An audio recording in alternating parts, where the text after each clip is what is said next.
how if I'm not feeling enthused in Krishna consciousness, then maybe I should come and join such and such party on the other side of town. So I had to say to him, is there any reason why I shouldn't feel enthused in Krishna consciousness? Krishna is always accessible. My guru is always accessible. The instructions of my spiritual master are always accessible. Krishna is all attractive. Krishna Swarup Shakti is also all attractive, as Krishna is also all attractive.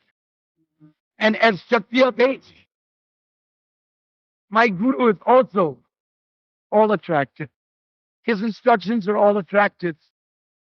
There's no reason why I shouldn't have everything at my disposal to be attractive to the lotus feet of Krishna.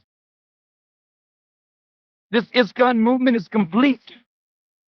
We should never neglect this point. We should never misunderstand under some illusion and bewilderment that we don't have all the facilities for complete perfection at the feet of Srila Prabhupada in this ISKCON movement. This ISKCON movement is complete because everything is here. If you want it, if you want to have complete perfection, you can have it because the Prabhupada is dying to give us that. He wants to give us that. But he wants to see who is receptive. Who wants to get that thing? Who wants the eternal relationship with Krishna? Or who wants to be satisfied with love, puja, and pratishtha, and various other grosser manifestations of material consciousness in the name of Krishna consciousness? You can have all perfection. There's no doubt. Srila Prabhupada will give you all perfection.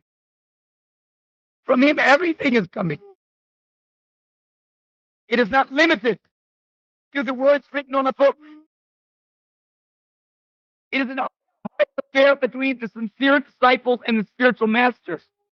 When the spiritual master is satisfied with the service attitudes of the disciple, never mind what service. He may be the smallest pot watcher. He may be the biggest guru or GPC man. These are all menial services at the feet of our spiritual master. There's no higher and lower service on the absolute platform. They're all menial service. When he's seen that we've actually taken up the menial service attitude, then he understands that we've actually come to the realization of Krishna or Nityadas. Then he reveals more than the vague concepts of the things. He becomes satisfied. And by the satisfaction of the spiritual master, from heart to heart, he reveals everything to us. There's no doubt. It is quite possible. It's a question of the desire. By desire, we come into this material world. And by desire, we get out of the material world. If you have a pinch of desire for material gratifications, however subtle it may be, Krishna is so kind, Srila Prabhupada, that he'll give you another chance to fulfill that material desire by awarding you another material body with which to pursue that paltry sense gratification. Krishna says that you value this pinch of material desire so much that you cannot give it up for someone as beautiful and wonderful as me. Srila Prabhupada is saying practically the same thing. You cannot surrender this pinch of material desire to have an eternal relationship with me in the association of Krishna and his Nitya Parikar. You want that pinch of material desire so badly? He said, okay, so you can have it. I'm not so cheap that I give myself so easy. Just like the gopis. I'm not going to get too esoteric. Just like the gopis. They went through painstaking, arduous practices of Raganuga Southern Bhakti in their previous lives. Some of them, the sages have done the Quran. You know the story. Everyone knows. 5 kalpas it took them to finally be granted admittance into the Bhoma Lila of Krishna by taking their birth from the wombs of Gopis. Yet still, although they had attained Sarup Siddhi in their previous lifetime, still not all of them had sufficient adhikar to enter into the Rasa Mandal and dance with Krishna in the Rasa dance. They did not have sufficient purvarag. You know what purvarag? Purvarag means the anxiety, the anticipation, the hope, the intense greed to meet with Krishna, the intense desire to go to meet with Krishna. They did not have that sufficiently. They were not awarded their vastusi. They did not have spiritual bodies yet. Some of them had.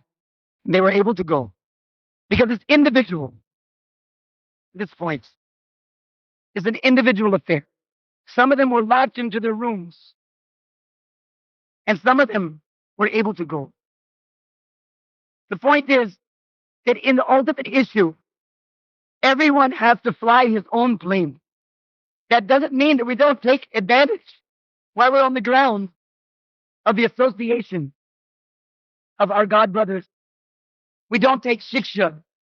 We don't take good advices, good instructions to help us to gather strength and to get direction in our cultivation of Krishna consciousness. But at the time of death, when we're flying in formation, no other plane can help you. You have to know how to fly your plane. It's not enough that we pan off.